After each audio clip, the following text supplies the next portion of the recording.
Yes, it is very clear. Excellent. And why have you brought the toilet seat? Well, I bought the toilet seat because it is Queen Victoria's toilet seat.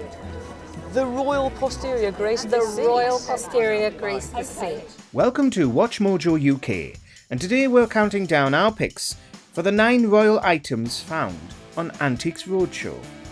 Before we begin, we publish new content every day, so be sure to subscribe to our channel and ring the bell to get notified about our latest videos.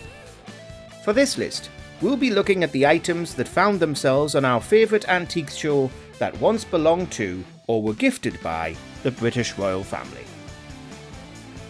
Number 9. Signed letter. Expert Clive Farahar couldn't believe his eyes when this item was brought onto the show. Rightly say, is the 25th of August, 1563. It was a letter given to John Mangleman, who was being requested to search for sulphur.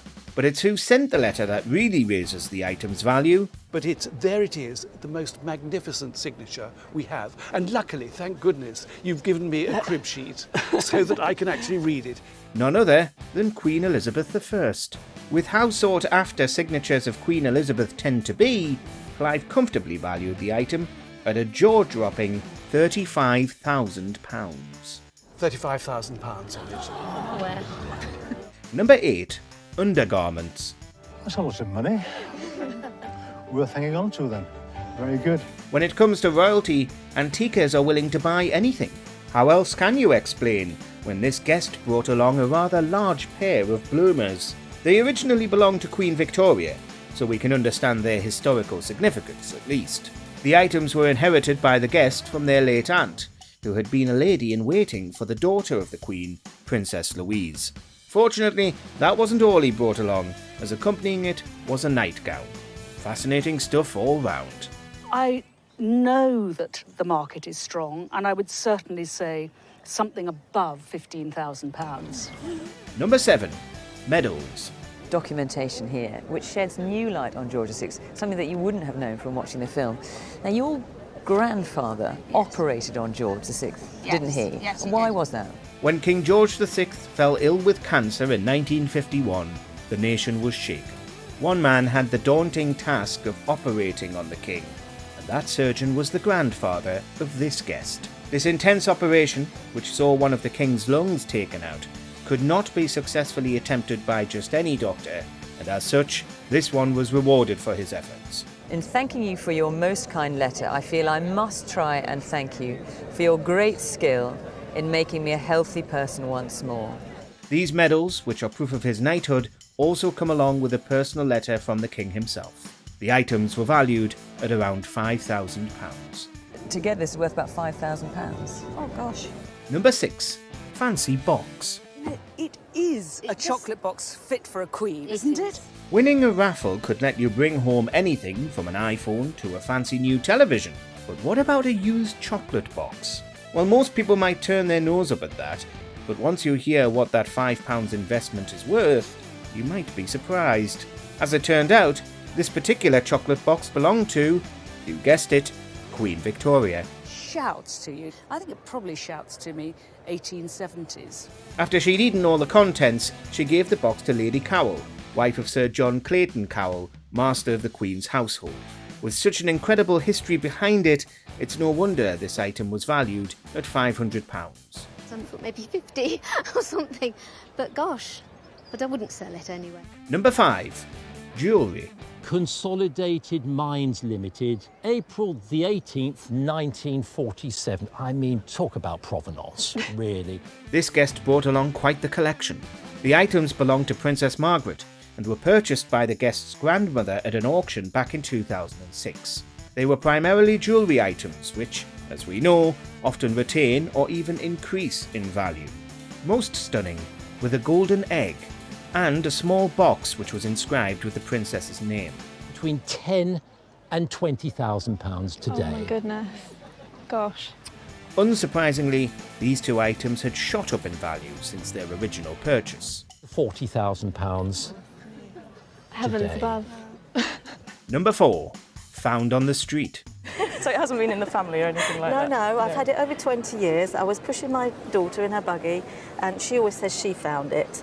But That's how we came across it. What's the best thing you've ever picked up from the street floor? Probably not something worth £6,000. When this guest handed this bracelet to the police, they told her that if it was left unclaimed for 3 months, she could keep it. And that's exactly what happened. She didn't exactly have high hopes for the item when coming onto the show, but was curious about the Queen Victoria symbol on it. The fact is that this is an amazing piece of jewellery and it would have originally belonged to Queen Victoria herself. As it turned out, it did actually belong to the Queen herself and was given out to maids of honour as a gift. How it ended up on the street, we may never know.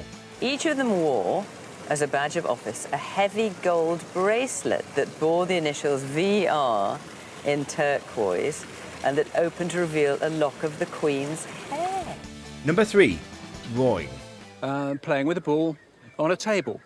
And the little caption here says Alfred, and there is a monogram below it, VR. Did you know that Queen Victoria had a hidden talent? When this item was handed down in the guest's family, they began to question who the original artist was. The VR at the bottom was a bit of a giveaway. And I think there's no doubt about it that this is one of Victoria's own drawings. That's right. This was a lithograph of one of Queen Victoria's original drawings of her 4th child, Prince Alfred. Given that it was given to someone who worked in the royal nursery, this piece certainly has a fascinating history behind it. As such, it was valued at around £1,000. And I put a figure of £800 to £1,000 on it. Oh, okay. I was hoping a little bit less, so I might get it. Number 2. Cakes. She lived for decades and was famously an enormous fan of all things sweet, especially cakes, and she had plenty of them made during her long lifetime. That are 120, 30, 40, 50 years old. The Queen's Jubilee cake, June 1887. So imagine the surprise to see a 100-year-old chest containing pieces of various Victorian cakes. The woman who brought them on said her mother had a friend who had connections in Windsor Castle and was able to take the slices, all of which were hand-labelled with the date, occasion and in the same handwriting, meaning they were deemed authentic. It's possibly one of the most difficult things I've ever tried to value on an Antiques Roadshow.